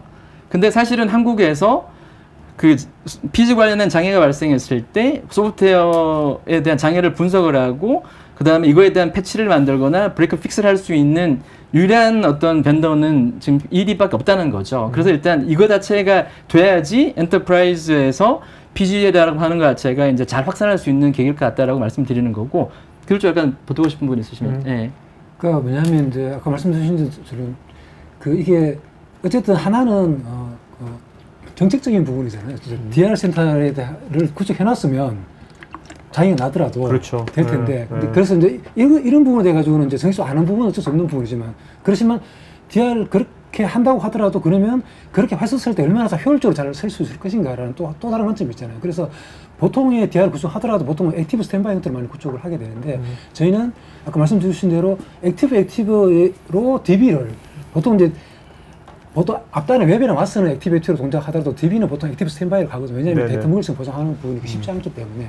근데 저희는 DB 딴또 액티비티로도 보장해 줄 수 있는 그런 DB 기능, 별도 PGD라는 그런 기능을 가지고 이제 DB를 제가 있고, 그래서 이제 실질적으로 전체 데이터 센터에 액티브 데이터 센터를 만들 수 있도록 해주는 그런 기술들이 있고, 그거에 대해 가지고는 뭐냐면 오늘 발표한 세션에는 포함되어 있지 않는데 저희가 지난번 한 에는 이제 그 PGD에 가지고 별도 세션이 있거든요. 네네. 그거 한번 들어가서 한번 찾아보시면 좀 더 네. 구체적으로 어떻게 동작하는지 잘 설명되어 있습니다. 알겠습니다.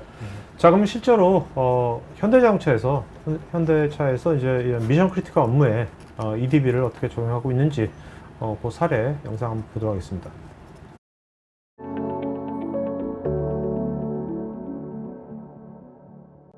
EDB를 포함해서 포스트그레스를 상용으로 제공하는 4개 제품에 대해서 한 달 정도 POC를 진행을 했고요. POC는 저희 내부 서비스 중에서 오라클을 사용하는 서비스를 선택해서 실제 약 1TB 정도 되는 데이터를 실제 마이그레이션을 해보고 일부 서비스 영역에 대해서 서비스 쿼리와 배치 쿼리들을 가지고 피지로 전환하는 과정을 이제 테스트를 했습니다. 마이그레이션에 대한 방법이나 절차, 그 다음에 이제 파라미터 설정, 그 다음에 실제 쿼리 튜닝과 성능 최적화 이 3가지 영역에 대해서 평가를 진행을 했고요. 결과적으로 보면은 마이그레이션이나 파라미터 설정 같은 부분에 있어서는 업체 간의 격차가 그렇게 크지 않았고 반면에 이제 쿼리 튜닝이나 성능 최적화 부분에 있어서는 좀 업체 간의 격차가 좀 컸습니다. 최종적으로 가장 좋은 평가를 받은 EDB가 선정되게 됐습니다. 지금 여러 개의 프로젝트가 현재 진행 중에 있고요. 저희 회사 주요 시스템 중에 하나인 이제 판매에 관련된 시스템이 현재 피지 전환 중에 있고 마이그레이션 테스트를 하고 있고 현재는 마이그레이션 성능을 좀 높이고자 하는 노력들을 하고 있습니다. 또 다른 거는 공장에서 사용하는 생산 관련 이제 시스템들도 현재 피지 전환을 진행을 하고 있고요. 현재는 성능 최적화를 위한 여러 가지 테스트들을 진행을 하고 있습니다. 올해 말이나 내년 정도 되면 이제 실제 오픈해서 사용하는 서비스들이 좀 나오게 될 것 같고요. 좋은 결과가 있을 거라고 기대하고 있고 EDB에서도 적극적으로 지원해 주실 거라고 믿고 있습니다. 좀 전에 현대자동차에서 그 4개의 포스트그레스QL 공급사가 다른 4개 EDB 포함해서 4개 POC를 했다고 했잖아요. POC 했는데 특히 이제 어떤 쿼리 튜닝하고 성능 최적화해서 압도적인 차이가 났다. EDB가 압도적으로 우월했다 했는데 그게 된 이유가 있을 거 아니에요? 그 이유가 뭔가요? 그게? 한 2가지 정도 어떻게 보면 차가 똑같은 오픈소스 포스트그레인데 맞습니다. 뭐가 차이가 나? 한 2가지 정도 말씀드리셨는데 네. 첫 번째는 저희가 제공해주는 일반 포스트SQL 아니고 EDB 안에는 별도로 더 쿼리를 튜닝할 수 있거나 쿼리를 최적화할 수 있는 그런 기능이 포함되어 있습니다. 네네. 그래서 그 기능을 이용하면은 기본적 힌트를 쓴다든지 이런 것들을 또 제공해드리기 때문에 더 빨리 할 수 있고요. 또 그만큼 중요한 게 뭐냐면 실질적으로 POC를 할 때 POC 투입자 엔지니어 능력이 얼마나 중요한데 저희는 굉장히 이런 프로젝트 많이 해왔고 많은 기술 능력을 가지고 있기 때문에 네. 짧은 시간, POC라는 것은 제한된 시간 내에 최대의 효과를 만들어내는 그렇죠. 거잖아요. 그런 경험이 많고 실질적으로 다양한 경험이 있기 때문에 고객들이 실질적으로 몸을 체감할 수 있을 수 있도록 저희가 갖고 있는 휴먼 파워가 좋다. 이렇게 말씀드릴 수 있을 것 같습니다.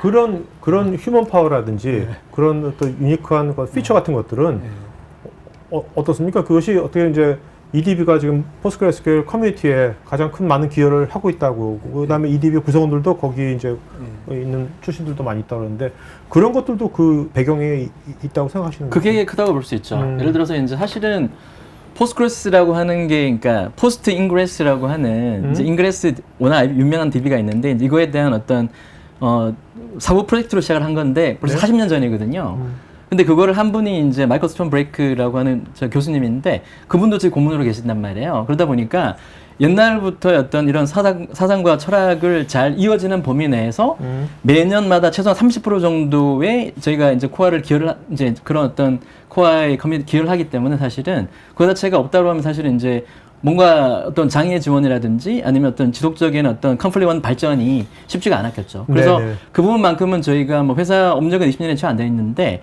앞으로도 계속, 왜냐면 이미 20년 있기 때문에 계속 올라가 쌓을 수 있는 큰 강점이 아닐까라는 말씀을 드릴 수 있을 것 같습니다. 네. 네. 자, 그러면 실제로 이런 커뮤니티의 오픈소스 솔루션에서는 특히 커뮤니티가 중요하다는 거, 그다음에 거기에 이제 기여하는 것이 굉장히 중요하다는 것을 그때 5일 날 행사장에서 그 에스코어의 서성환 사업부장님이 어떻게 보면 간증을 하셨거든요. 네. 간증한 영상, 커뮤니티 영상 한번 보실까요?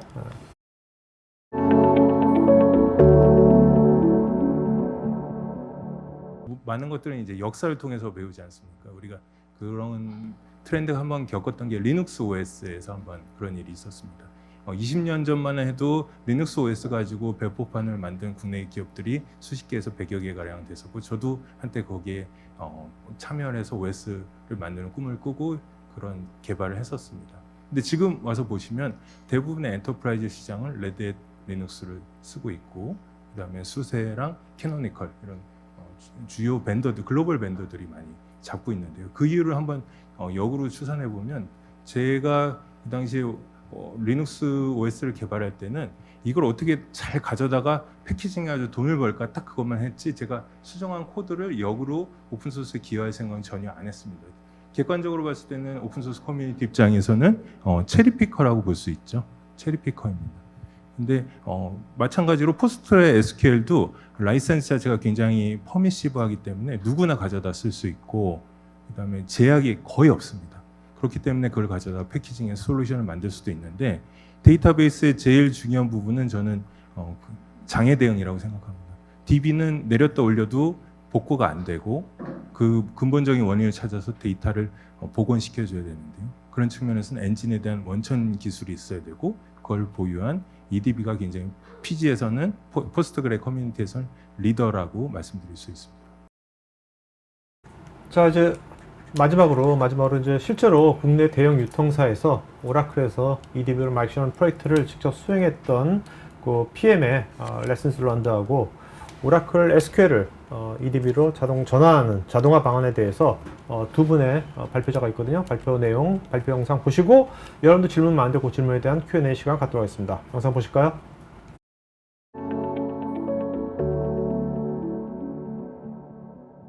마이그레이션을 하면서 기술적인 도전이 있습니다. 당연히 이기종 DB고 서로의 뭐 호환성 얘기를 했지만, 가장 크게 저희가 이제 중점적으로 보는 게 첫 번째는 EDB 마이그레이션 포탈. 아까 말씀드렸지만 최초의 그 고객이 가지고 있는 DB, 오라클 DB의 구조를 분석을 해서 EDB로 마이그레이션 했을 때 어느 정도의 호환성과 그 다음에 어떤 그 타입의 변환이 필요한지, 호환이 되는지, 이런 거를 자동적으로 만들어주는 포탈을 이용해서 사전 분석을 진행을 했습니다.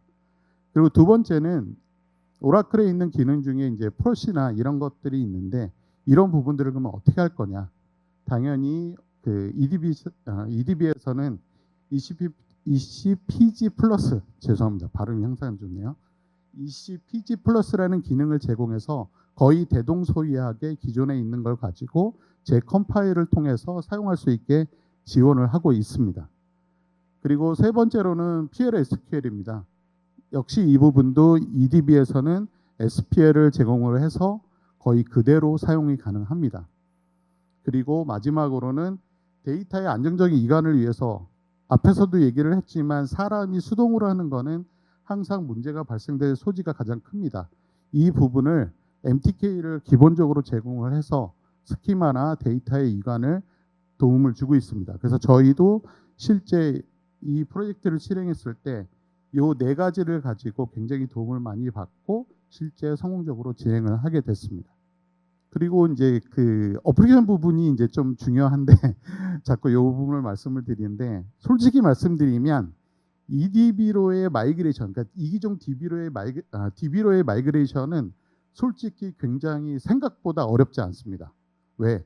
EDB 쪽에서 포스트그레 기반이긴 하지만 그 위에 인핸스하게 툴이라든가 그다음에 호환성을 강화해 놨기 때문에 굉장히 DB가 넘어가는 거에 대해서는 큰 문제가 발생하지 않습니다. 그래서 그 시간도 그렇게 오래 걸리지도 않고 굉장히 생각보다 아마 실제 수행하신 고객들의 반응은 여기서도 동일하지만 어렵지 않구나라고 느끼실 수 있습니다. 다만 어플리케이션을 쓰고 계신 개발자분들이든가 그다음에 DBA 분들이 기존의 오라클에 익숙하다 보니 EDB로 왔을 때 좀 더 이기종 DB에 좀 차이점이 있는데, 이 부분들을 좀 낯설어 하시기 때문에 이 부분들을 빨리 캐치할 수 있게 도움을 주는 게 가장 큰 성공의 요인 중에 하나였습니다. 그래서 저희가 당연히 이 EDB로 쓰는 당연히 연결이라든가 그 다음에 가이드를 드립니다. 그러니까 프로시나 이런 거에 컴파일 다시 다 그 EDB에 맞는 라이브러리로 컴파일을 해드리고 리컴파일도 해야 되기 때문에 이런 거에 대한 가이드도 드리고, 이런 중요한 부분이 있어서 말씀을 드리는데, 가장 중요한 건 저희는 그래서 그 오라클의 개발자를 위한 문서를 만들었습니다. 아예. 그래서 오라클과 EDB의 함수라든가 데이터 타입 여러 가지 이런 부분들을 비교 설명을 해서 개발자분들이 SQL문을 만들거나 수정하고 그 다음에 운영자분들이 운영을 할 때 차이점을 명확하게 알 수 있도록 먼저 가이드 드리고 교육을 먼저 프로젝트 초반에 진행을 했습니다. 그래서 어플리케이션 쪽에 좀 더 DB 쪽이지만 저희가 DB에 대한 마이그레이션을 하는 입장이지만 좀 더 어플리케이션 쪽도 도움을 많이 드리고 있습니다.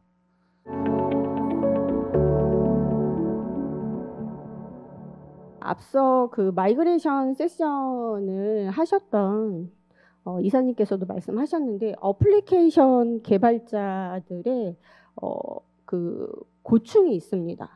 만약에 오라클에서 포스그리로 전환을 했을 때 이미 개발자들은 오라클 문법에 익숙해져 있는 개발자고 그거를 뭐 포스그리 안시 SQL로 전환을 했을 때 내가 그러면 안시 SQL 문법을 새로 배워야 되나? 개발했을 때 도움을 받는다고 쳐도 만약에 운영을 하고 나서 운영 중에 유지보수는 계속 일어나고 개발도 계속 일어납니다.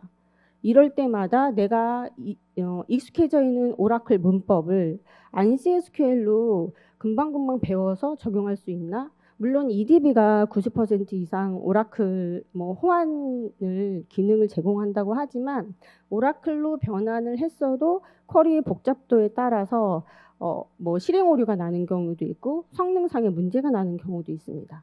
이럴 때 안시 SQL의 문법 상에서 튜닝을 제대로 할 수 있을까? 쿼리를 제대로 어떻게 내가 고칠 수 있을까? 이런 고민을 많이 하시더라고요. 거기다가 이제 쿼리가 만약에 몇천 개면 나눠서 할 수도 있겠지만 이게 만약에 몇만 개가 된다. 그러면 개발자 입장에서는 큰 부담이지 않을 수 없습니다. 저희 솔루션은 O2라는 오라클 투 오픈소스의 줄임으로 O2라는 솔루션이고요. 복잡하고 많은 시간이 소요되는 SQL의 점검, 변환, 검증 과정을 완벽하게 자동화해서 여러분의 DB 전환 프로젝트를 성공적으로 이끌 수 있는 그런 솔루션입니다. 여기 이 화면은 O2를 활용한 실제 SQL 전환 프로세스이고요. 먼저 첫 번째 이렇게 4등분을 해서 먼저 여기 환경 구성, SQL 수집, 변환, 그 다음에 이제 검증 부분, 그리고 최적 인덱스 가이드 하는 이 부분으로 나눠서 보시면 되고요. 이 부분은 자동으로 계속 반복해서 수행이 됩니다. 그래서 먼저 첫 번째, 두 번째, 세 번째, 네 번째로 설명을 드리겠습니다. 먼저 그 오른쪽에 위에 보시면 검증용 오라클 DB와 그 다음에 EDB를 먼저 구축을 합니다. 오라클 운영 환경에서 실제 실행되는 SQL을 일정 시간 요 왼쪽에서 보시면 여기서 자동 수집합니다. 보통 저희가 실제 오라클 DB에 보통 권유 드리는 게 한 3개월 정도 저희 O2 솔루션에서 세션을 걸어서 실제 실행되고 있는 SQL, 실제 운영 DB에서 실행되고 있는 SQL을 자동으로 수집을 합니다. 그리고 그 수집된 소스 외에도 요 옆에 형상 관리를 하고 있는 XML이라든가 자바, 프로시, PLSQL 등 형상 관리 소스와 비교해서 누락된 SQL이 없도록 검증하고요. 그리고 그 아랫부분에서는 수집된 SQL은 이제 O2를 통해서 자동으로 변환이 되고요. 보통 1차 변환 성공률은 SQL 복잡도에 따라서 다른데 이제 최대 90%까지 자동으로 변환을 합니다. 이후 이제 오른쪽 아래를 보시면 O2는 변환된 SQL을 EDB에서 점검 자동화 기능을 직접 실행을 해서 오류 점검, 결과값 비교, 성능 비교, 검증을 모두 자동으로 수행합니다. 그리고 실행 오류가 발생된 SQL을 자동으로 추출을 해서 오류 리스트를 제공을 하고요. 추출된 SQL은 오류 원인을 찾아서 수정을 당연히 해야겠죠. 이 수정 또한 쉽게 SQL을 쉽게 수정할 수 있도록 오류 패턴별 수정 가이드를 제시해 드립니다. 그리고 실행 오류 SQL에 대한 수정 작업이 이제 완료가 되면 SQL 결과에 대한 검증 작업을 수행합니다. 검증 작업 시에는 이전에 오라클에서 사용되었던 이제 바인드 변수까지 저희가 다 수집을 하거든요. 그 수집된 바인드 변수를 적용해서 검증까지 마치면 오라클 대비 EDB에서의 SQL 성능을 비교 확인하는 작업을 수행을 합니다. DB 전환 작업의 마지막 공정으로 DB와 SQL을 획기적으로 향상시킬 수 있는 이제 인덱스 최적화 기능을 이제 제공을 하고, 그리고 이제 여기에서 자동으로 해결되지 않는 일부 SQL만 개발자나 튜너가 수정 또는 튜닝 작업을 진행하게 됩니다. 네, 지원님. 네. 아까 좀 전에 그 EDB가 오라클하고의 호환성이 좋다고 하셨잖아요. 근데 여기 말미에 이제 발표자 SQL 전환 자동화. 네네. 호환이 좋은데 이런 것들이 필요한 건가요? 네, 아주 날카로운 지적이시고, 네. 그러니까 이제 이 툴이 해는 거는 사실은 두 가지 역할이거든요. 그러니까 전환 변환과 검증이 있는데, 저희 쪽에서 많이 도움을 받는 곳은 검증에 대한 부분이고요. 그 다음에 변환 전환을 하더라도 아까 95%는 문제가 없고 남아있는 5%에 대한 기여로 생각하시면 되기 때문에 네. 더 12개월짜리를 저희가 쓰면 5개월인데 이걸 1개월 더 땡길 수 있는 어떤 묘안이기도 합니다. 오케이. 네. 알겠습니다. 자, 여러분 지금 이제 설문하고 있으니까 설문에 추가적인 자료 요청이라든지 또 피드백 설명해 주시면, 특히 오늘 요런 이제 어떻게 보면 오프라인 컨퍼런스를 오늘 재구성해서 영화 리뷰처럼 하는 포맷을 오늘 처음 하는 건데, 그거에 대해서 여러분들 편하게 피드백과 코멘트 주시면 고맙겠습니다. 자, 이제 Q&A 가도록 할게요. 여러분들 그 다음에 두 분은 답변 주시면서 좋은 질문 하시면 한 분씩 좀 이름을 좀 기억해 주세요. 알겠죠? 네. 자, 그 정미숙님께서요. 오라클에서 EDB의 다양한 편의 기능, 대량의 SQL 문장을 일괄 변경하거나 검증이 완료된 SQL의 소스 파일명과 라인 위치 정보를 제공해서 애플리케이션에 쉽게 적용할 수 있도록 지원하는지 궁금합니다. 이런 것들 EDB에서도 지원하는지 그걸 물어보는 것 같은데요, 그죠?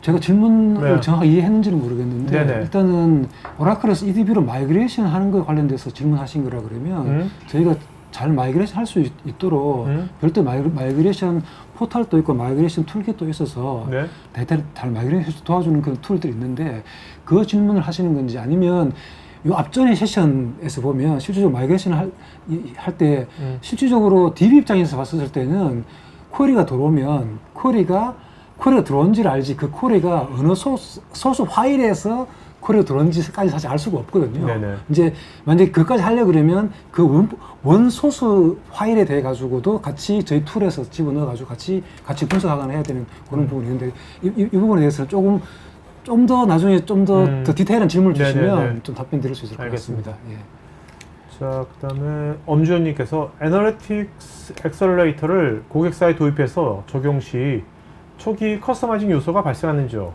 발생한다면 그 소요 공수는 얼마만큼 될까요? 저희 어널리틱 엑셀레이터 같은 경우에는 앞전에서 말씀드린 것처럼 지금 기본적으로 S3 스토리지는 오브젝트 스토리지에 파켓이나 아이스버그 형태로 파일이 있는 경우에 그거를 이용해 가지고 EDB의 쿼리 엔진을 통해 가지고 이제 데이터를 분석할 수 있는 그런 기능인데, 특별히 커스터마이징이나 요소 이런 거 있다기보다는 고객 엔터프라이즈 환경 자체에서 사용하는 환경 자체에서 파켓이나 아이스버그 파일들을 같이 통합적으로 관리하고 있다 그러면 별도의 그런 어떤 커스터마이징은 필요 없을 거라고 생각되어지고요. 다만 이제 DB에 대해서 봤을 때는 어쨌든 기본적으로 익스터널 테이블을 만드는 거거든요. 그래서 기본적으로 익스터널 테이블을 만드는 것에 대한 그런 부분들만 조금만 고려하시면 된다. 이렇게 이해하시면 좋겠습니다. 자, 홍길동님께서 리미스트릿을 통한 제3자 유지보수라고 하면 EDB가 직접적인 고객 유지보수를 지원하지 않는다는 것인지요? 아니면 하나의 방안으로 생각하면 된다는 것인지요? 이건 좀 혼선일 수도 있는데, 그러니까 EDB는 EDB를 지원하는 거고, 그 기간 동안에 오라클 DB를 리미스트리트가 이제 제3자 유지보수 사업자로 지원하는 거기 때문에 저희가 이 오라클을 지원하진 않죠. 네네네. 이민수님, 마이데이터를 최적으로 적용하고 사용하는데 중요하게 고려하고 테스트해야 할 요소들에 대해서 문의드립니다. 사실은 좀 여러 가지 각도에서 말씀드릴 수가 있어요. 아까 이제 그 신한 이지 손해보험 같은 경우가 이제 마이데이터로도 활용하고 있는 고객 중에 하나거든요. 그러니까 일단 기술적인 요소보다는 좀 말씀드리면, 일단 마이데이터 제가 API 연동을 굉장히 많이 하기 때문에 API 시스템으로서 연동 이슈가 없어야 되는데, 일단 신한 이주를 보더라도 그런 문제는 없었다 하는 거고요. 그 다음에 이제 마이데이터의 어떤 버전 2까지 가면 한 시스템 내에서 복잡한 분석까지 많이 일어나고 있으나 사실은 지금 현재 마이데이터의 모습은 사실은 대부분의 그 용도 자체가 OLTP이고 약간의 어떤 분석에 들어가 있는 것들이거든요. 그러다 보니까 단일 DB에서 그걸 해결하려고 하는데 사실은 이거를 위해서 이제 뭐 HTAB이라고 하는 솔루션을 이용하긴 하는데 PG 자체가 HTAB 역할을 할 수 있는 부분도 없지 않아 있고 아까 말씀드렸던 애널리틱 엑셀러레이터를 통한다면 오히려 더 이제 분석까지 할 수 있는 역할이 있는 부분이 있다는 그 부분 때문에 저희도 그게 충분한 DB가 될 수 있다는 말씀을 드릴 수 있겠습니다. 네, 이영규님, AI 팩토리의 노코드, 로코드 접근 방식이 실제 기업 환경에서 복잡한 AI 모델이나 비즈니스 로직을 구현할 때 어느 정도의 유연성과 확장성을 제공하는지 구체적인 사례를 통해서 설명할 수 있는지요? 제가 앞전에 뭐냐면 AI 관련돼서 두 가지 말씀드렸었는데 어쨌든 첫 번째 부분은 DB를 하는 사람 입장에서 기본적으로 SQL에서 기본적 LLM 모델과의 연동이라든지 아니면 오브젝트 스토리지에 있는 데이터들을 함께 기본적 SQL로 뭔가 통합해서 다 처리할 수 있다는 게 한 가지 있고요. 또 한 가지는 뭐냐면 저희가 별도로 UI 툴을 제공해 드려요. 그래서 그 UI 툴에서 쉽게 말하면 로코드, 정말 로코드죠. 그냥 클릭만 하면 어떤 지역에 있는 어떤 위치에 있는 오브젝트 스토리에 있는 뭐 PDF나 파워포인트를 갖고 와가지고 그 안에서 필요한 데이터들을 끌어내서 이미지에서 데이터를 끄집어내서 그거를 청킹을 해가지고 그거를 AI로 습입해가지고 기본적으로 벡터화 해야 되는데 벡터화 한다든지 이런 등등의 다양한 작업들을 해서 하나의 어플리케이션을 만들어야 되는데 그런 것들을 화면 UI에서 그냥 클릭만 하면은 다 할 수 있기 때문에 실질적으로 진짜 노코드, 로우코드로 할 수 있는 그런 기반 솔루션들을 저희가 제공해드린다고 말씀드립니다. 그런 게 노코드 작업 방식이 안 돼 있으면 기존에는 그런 것들을 사실 전문가의 도움을 받아야 되는 거죠. 그때마다 IT 쪽에다가 또 요청해가지고 해야 되는 거죠. 뭔가 또 바뀌면 또 프론트 사이드로 또 그렇죠. 윤혜수님, EDB는 결국 PostgreSQL에 얼마나 종속적인가요? PostgreSQL 커뮤니티가 대규모 리팩터링을 하면 EDB는 그대로 따라가는지요? 아니면 독립적인 EDB 코어를 가지고 있는지요? 그러니까 종속이다, 뭐 리딩이다 이거는 좀 설명이 좀 애매할 것 같은데, 그러니까 저희 같은 경우가 이제 이게 아무래도 오픈 소스이기 때문에 어떤 특정 기업에 종속되게끔 어떤 기여를 많이 받지는 않고 있거든요. 네네. 제가 알고 있기는 한 30% 정도가 맥스라고 알고 있고, 저희가 이제 30% 정도를 기여를 하고 있는 거고요. 그 다음에 코어는 같이 아까 말씀드린 것처럼 EDB 엔터프라이즈 피처들을 하는 익스텐션을 따로 갖고 있기 때문에 EDB 코어가 따로 있냐는 아니고 코어는 PG나 저희 익스텐션들의 어떤 기능들이 따로 이렇게 있는 거죠. 네. 네. 손대영님, 액티브가 가능하다고 하셨는데 DR도 액티브가 가능한지요? 예, 가능합니다. 예. 그다음에 무중단 서비스 마이그레이션 시엔 CDC를 사용해야 할 텐데 어떤 툴을 사용하나요? 그러니까 저희 DB 자체에서 액티브도 가능하기 때문에 별도의 CDC가 없이도 가능하고요. 네. 만약에 CDC 툴을 사용하신다 그러면 CDC로서의 뭐 액티브를 가능할 수 있는 그런 근데 실질적으로 CDC를 사용해 가지고는 액티브를 구현하기는 힘듭니다. 왜 그러냐면 데이터 물성 보상해줘야 되는데 한쪽에서 데이터가 라이트 됐을 때 다른 쪽에서 똑같은 데이터에 대해서 라이트를 할 때 이거 어떻게 해야 될지에 대해 가지고 그거는 뭐냐면 DB랩에서 뭔가 데이터 물성을 보장해줘지기 때문에 기본적으로 불가능하고 어쨌든 뭐 DR을 구축할 때 기본적으로 일반적으로 많이 하는 방식이 기본적으로 DB 단에서는 CDC를 이용해 가지고 DR을 많이 하고요. 기본적으로 아니면 스토리지 단에서 DR을 구축한다든지 그런 식으로 많이 하고 있습니다. 김상성님, 오라클 마이그레이션 시 오라클 프리미엄 서비스 또는 별도의 기술 지원이 필수 요소인가요? 네, 리미니스트리트에 문의하시면 될 것 같습니다. 김영수님은 현재 EDB가 아닌 다른 PostgreSQL을 쓸 때, 그것도 있을 때, 나중에 EDB 도입되면 EDB로 통합할 경우에 대해서 뭐 그런 거는 어떤 식으로 하는 건지? 이런 사례가 꽤 많이 있고요. 네. 왜냐하면 이제 PostgreSQL 자체를, 그러니까 워낙 40년 동안 나름 또 DB를 많이 써왔기 때문에 쓰시는 곳은 많은데, 문제는 장애가 뭐 맨날 나는 게 아니거든요. 우리 보안사고나 뭐 이런 그 재해복구처럼 한 번에 발생을 하는데, 그걸 심하신 겪은 분들은 소프트웨어 패치와 브레이크 픽스 중요성을 알기 때문에 저희 쪽에 넘어오시는 고객들이 꽤 있죠. 네네. 윤정우님, PGDBA 입장에서 익스텐션 기능, 벡터라든지 지오 등에 익숙해지기 위한 러닝 커브는 어느 수준일까요? 지금은 뭐 좀 말씀드리기 외람스럽긴 하지만 챗GPT나 제미나이한테 물어보면 너무나 설명을 잘해주기 네, 때문에 네. 뭐 별도 러닝 커브가 있다고 별로 없다 이제. 예. 그죠? 손대영님은 오라클 2 EDB 무중단 마이그레이션 뭐 이런 것에 대해서 DB2 아니 예를 들어 만약에 기본적으로 오라클 to 오라클로 마이그레이션 하더라도 기본적으로 무중단 마이그레이션 어렵고요. 네. 아무리 짧더라도 그게 뭐 얼마나 작게 무중단 할 수 있느냐, 뭐 1분이냐, 10분이냐, 1시간이냐 그 차이인 거고요. 어쨌든 저걸 이제 얼마나 최소화할 수 있는 부분인데 하려 그러면 기본적으로 CDC 툴 같은 툴을 이용해가지고 최소화는 할 수 있습니다. 근데 그렇게 네네. 최소화하는 방법은 그게 오라클 또 오라클로 가거나 오라클 또 EDB로 가거나 그 유사하다고 보시면 될 것 같습니다. 알겠습니다. 자, 오늘 Q&A 시간 여기까지 하겠고요. 두 분 각자 그 질문하신 분 중에서 한 분씩 좀 생각하신 분이 이름 한 분씩 좀 불러주시겠어요? 네, 저는 엄주현님으로 하겠습니다. 엄주현님, 네. 저는 윤혜수님. 네. 자, 엄주현, 윤혜수, 이 두 분은요. 저희 스태프 이메일 주소로 본인 이름, 주소, 핸드폰 이메일 보시면 저희가 준비한 경품이 되겠습니다. 자, 두 분 이제 뭐 사실 이날 9월 1일 발표도 하시고 뭐 하셨는데 또 다시 또 이거 재구성해서 했는데 오늘 이렇게 해보시니까 또 어때요? 네, TT카가 하니까 훨씬 더 다이내믹하고 재밌네요. 네, 네. 자, 그다음에 마지막으로 시청자분께 한 말씀 해주신다면. 네네, 짧게 한 말씀 드리겠습니다. 이제 아까 말씀드린 것처럼 PG 저희가 하루 종일 세션을 할 만큼 PG는 지금 현재 엔터프라이즈 쪽에 다양하게 쓰고 있고 이때 발표된 6개의 사례가 사실은 대부분 다 기간계 메인 티어 1에 쓰는 영역들이었습니다. 그래서 PG에 더 이상 사용성의 제약은 없다가 1번이고요. 그 다음에 EDB라고 하는 회사는 OLTP와 올랩과 AI를 다 할 수 있는 종합적인 어떤 벤더다라고 말씀드린 게 있고, 그 다음에 호환성도 중요한데 저희가 제공하고 드리는 부분과 그 다음에 장애 대응이나 이거는 평상시에 잘 안 일어나지만 일어나면 사고가 크기 때문에 그 준비되어 있는 제품과 벤더를 쓰시는 게 아주 현명한 판단이다라고 말씀드릴 수 있을 것 같습니다. 선생님?